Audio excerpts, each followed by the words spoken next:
Hi, in this video, I want to talk about what do we do in the second phase once you have completed the platform strategy and a business design sprint. Now you're ready for the next sprint, which is what we call a platform solution design sprint, right? So let's talk about what do we work on in the platform solution design sprint at Zingify. So we will start with, uh, assume that the platform strategy was good, the financial modeling has been good, all the indicators, the commercial due diligence indicators are suggesting that it is worthwhile pursuing further, and we now get into the actual solution design. Okay, so what happens here? We start with a 2 days workshop. Typically, when the founding team is 1 or 2 people, 2 days workshop work out well. Anything more than 2 people in a founding team, you need to have 3 days workshop or maybe even more, the larger the founding team is. So let's just assume that we get this workshop done in 2 days. Typically, we call it a discovery workshop. So, what do we tackle in a discovery workshop? Well, we start with, and by the way, before I go into what do we tackle, um, in the workshop, can be mostly held in person.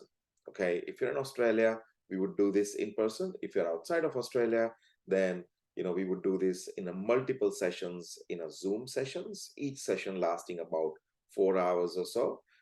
So we're looking at about 4 to 5 sessions of 4 hours each. Okay, anywhere outside of Australia, unless we have organized a travel, and we need to be in person. Okay, so in a conference, special venue like a boardroom, we get together with our analyst, with our product manager, and doing the workshop, right? So let's get into now what happens in a workshop. So the workshop is really about being on the same page about what are the success criteria for this project, what is the vision of this project, and then what does success look like, how do we measure success, and actually start to design the customer interaction model. So what do I mean by that? Well, customer journey, customer experience journey, future state, the target state. This is when we actually get into your solution, right? So um, let's say we start with customer found your business or the app from Google. Let's just assume that some marketing campaign led to discovery about the business, and then they come land on a landing page. Now in the landing page, what happens from there? And that's where we start, in terms of what is the customer experience, what is the customer journey. So we design the desired future state customer journey. And as we design the journey and the interaction flow that comes from it, what typically that does, it falls out the features that we need to design and develop, test and launch, right? So, for example, customer landed on a website, or customer downloaded the app. Now, what happens next? What's the next screen? What's the next screen? What do they do?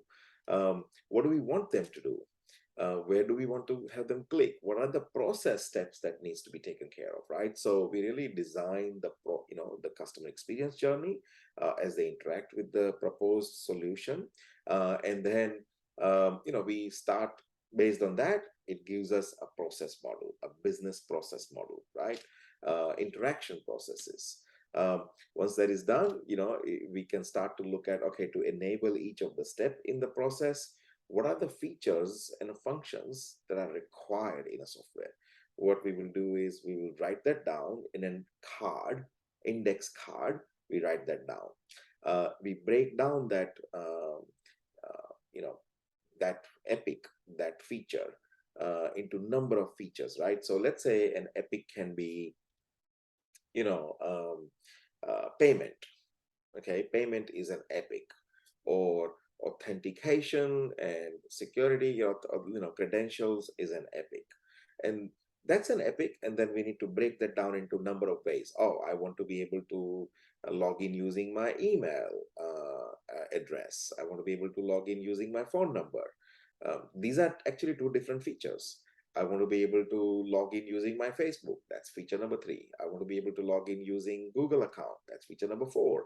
I want to be able to log in using Apple account. That's feature number 5. So though that's the level of information that we capture in what we call feature cards. This is written in a physical card, such as this, okay? And these physical cards then, gets captures all the features to enable each step of the customer experience journey. Um, so once we have done that, and that takes, half a day, one day sometimes, and it, keeps going, right? And we really, and as the discussion occur, we will,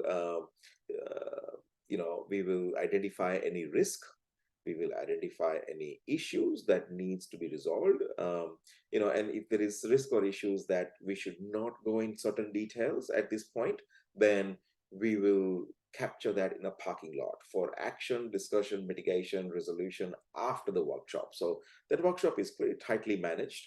And after that, what we look at is, all right, have we captured all the features? So your vision, founder's vision, is it been broken down into executable features? So we have a set of features that captures all the features, functionality, and the vision that that is required to enable the customer experience journey. Okay. We also talk about what kind of CRM will be required, what kind of integrations will be required. We talk about the analytics that will be necessary, the data that needs to be captured. We look at the growth strategy. What is it, a sales-led business or a product-led growth business? What is a go-to-market strategy? So we have all these discussions in the workshop. One of the most important thing that we do is, once you have captured all the features, and there'll be a team of 2 or 3 people in the workshop participating with the founders team. Once these features are captured, the next thing that we do is we actually start prioritizing the features. What is a must have, what is a should have, what is a nice to have? The analogy I like to use is that your heart is a must have organ, right? If you don't have your heart beating, then guess what? This is a life, right? So, is this feature really must have? Can we, survive? Is it like a heart without which we cannot survive, without which the product will not be viable? Great. So if the answer is yes, yes, it's a must have. Only you as a founder or a founding team can make that decision. We provide our input, we provide our perspective, advisory and counsel, but it's got to be the founding team's decision, right? So we go through each feature and then look at must have. Then we look at, is it should have? If it is not must have, then it should have or nice to have. Again, should have, if I continue with the analogy of using a body parts, heart is a must have. Our arm is a should have. Now, arm is a pretty important organ. We really ideally, or everybody should have it. But you know what? If you chop off my arm, or I chop off your arm, then we'll still survive. Yes, there'll be lots of blood and there'll be lots of pain without it. Life will be pretty inconvenient without an arm. However, our survival is not threatened. We can live without it, right? And so we apply the analogy to a feature. Is this feature must have or is it should have? Right? If it is not must have, then you could really look at, can you live without it? Because the goal, the objective here is to build minimal software, minimal technical work, but at the same time, a viable, usable, good user experience product. And there's always a tension. All founders that we encounter is wants to build everything that is in their vision. That's a fatal mistake. That is not an MVP. We want to get an MVP. We want to build a minimum software, maximize the value from the investment and time. So that's why must have is heart, should have is your like arm, and then there is nice to have. Nice to have is like ornament, accessories, right? If I don't wear a finger ring, and I actually don't wear a finger ring, it's fine. We'll survive. There's no issue. We can live without it. It's kind of nice to add a touch. It's nice to have, as the name suggests. So that's a third category. And You designate which feature, each feature must have, should have, nice to have. Once we have done that, um, then the next set of thing to really look at and apply is, okay, take all the must have features, group them together. Um, that is most likely your version one. We stress test it, right? Can, that's, and this is a bottom up approach. If all the features are delivered in, that's the only features that's delivered in version one, will we have a good user experience, good interactive, good functional, good value product?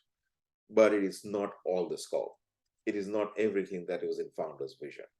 So that's kind of version one. If there's something that needs to be added or taken out, we do that, right? And then we look at it from a business angle to go, okay, what does this deliver to us? What a capability, what are business outcomes that to be achieved if we deliver only version one? If the development was stopped at the end of it, if we ran out of money, whatever other issue happened, but we had version one, then it's valuable product. You can actually build a business based on that, right? So it's a, and the key difference I highlight between an MVP and version 1.0, from an experience, what's become very evident, the name MVP is uh, been chewed, it's been bastardized. It started from a lean startup methodology. However, the MVP is, the purpose of an MVP is quick, dirty solution, um, bare minimum aspect of the solution, um, which is intended to, for us to learn, right? Learn about the market, learn about the customer behavior, learn about the interaction, learn about the pricing, learn about the business model. The purpose of MVP is to learn. What we encounter every day, we've been doing this for a number of years live, right? Um, founders don't actually want an MVP. Founders expect that they want a sellable, revenue generating, functionally very useful, and really sellable and scalable product uh, at the end of in version one, when it's first time it's launched. There's an element of, I want to avoid the embarrassment, it's got to be at this level, yada yada yada, right? So that's what we call version 1.0 is your first market launch product. It's not beta, it is actually commercial grade version one product. And that's what we are looking for, right? It's that scope to launch the product in the market. MVP and everything happens in between and along the way, but that's an important distinction to understand, that it will be the product that is a scalable architecture. It is revenue generating. If that's the model, then that's version one is, right? So we understand, okay, this is what we are building in version one. And then we go, okay, what is version two? From whatever is the rest of the scope features cards that are there, let's look at which are the minimum required for the next step, and then that gives us our version two. And then we look at, okay, what might be required in version three as a next step.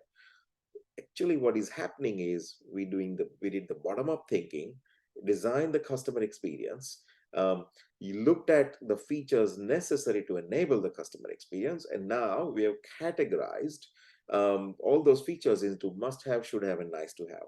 We have taken the must have features and actually gone of that, whatever version one look like, whatever version two look like, whatever version three looks like, and then the future version look like, right? So generally two version to three version, and then everything beyond.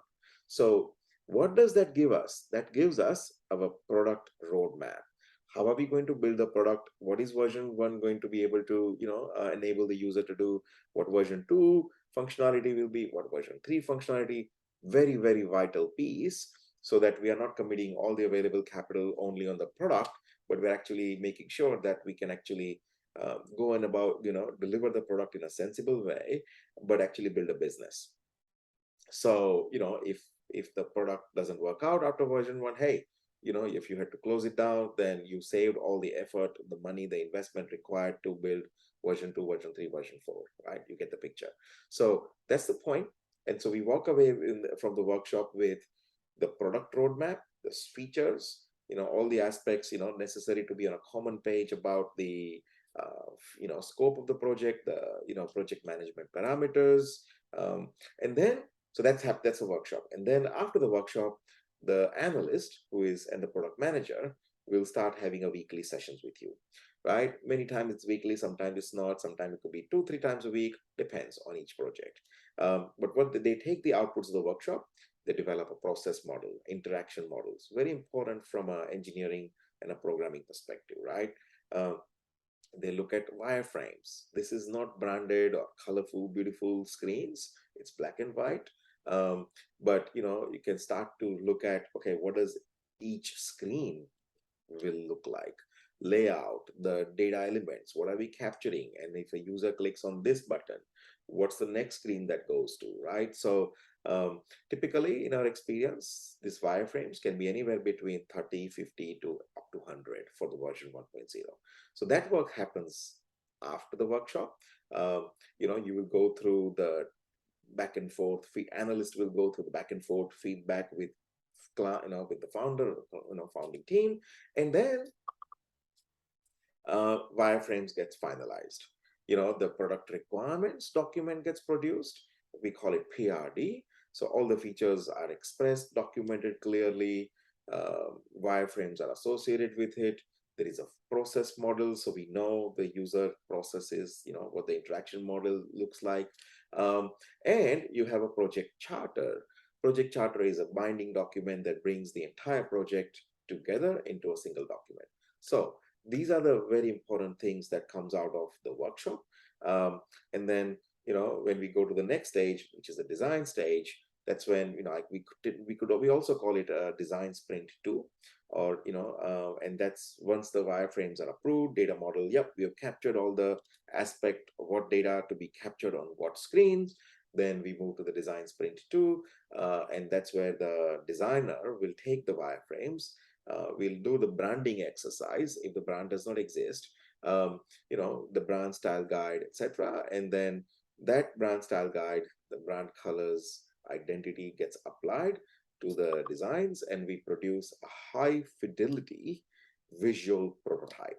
So wireframes gets transformed into visual design, how the screens will actually look like in real life application. Whether it's a mobile app or it's a web app, doesn't really matter. We do get every screen designed by the wireframe, by the designer, using the wireframes, and then link them up, get them connected. We use a platform called Figma. So all the all the design screens are then connected, and now you actually have a prototype. This is a visual prototype, interactive prototype, not a functional prototype. There is no code sitting behind it. However, you or any customer or investors wants to see how the platform will work, what the interaction model is, people can click on it. Okay, log in, and then you go to the next screen. Okay, and then you dashboard, then you click on here, and create this, create order, purchase. You can actually click on this and see what the next screen will be. So you get an experience of interaction in the flow. That's one of the things that gets tackled in the design phase. Okay, not in the initial part of it, but the last piece of it, so that you actually end up with an interactive prototype. So that's what we tackle in a platform solution design sprint 1 and design sprint 2. These are the things that goes on from the workshop up to ending up with a prototype. Meanwhile, what we also do is the technical and engineering team. So once the wireframes are done, the scope features are captured, it is sufficient information at this stage for our engineering team to have a look at that scope, and architects to look at it and participate in clarifying questions and come up with a technical solution architecture. What technologies we will be using, what technologies that are recommended as a choice, and they can look at, okay, to complete this version 1 scope, what's the size of the team that is required to deliver it. The designers, the analysts, the project manager, the programmers, the cloud architect, the cloud engineers, the software testing team, all the UX designers, UX researchers. This is the entire product team. How many people, what's the size of the team, how many weeks or months they might need to take it. Typically version 1, in our experience, takes somewhere between 6 to 9 months. Anything more, We are probably doing too much in version one. Anything less, we are getting into the MVP territory and compromising the scalability. It's not a real scalable revenue generating solution. So that's our experience that we have seen. Somewhere the sweet spot is 6 to 9 months for delivering version 1.0. It's pretty good, and that's what it takes. And that really completes what we call a platform solution design sprint. So let me summarize. What do? We do a branding, we do the workshop, we do uh, product development roadmap, we look at the solution architecture, we look at the technology stack that will be used. We talk about go to market strategy. What's the growth model? Is it going to be product driven growth? Is it going to be sales model growth? Right? And we actually do the plan, the team, the schedule, the investment, the cost, in actually completing version 1.0. All this work gets done, and along with the visual prototype, interactive prototype, gets delivered on Figma. This is what we tackle in the platform solution design sprint. And it goes on typically about somewhere between, from the workshop it starts, it could be about 4 to 6 weeks after the workshop when all this work gets done. Thank you so much for listening to this. Look forward to working with you. Thank you.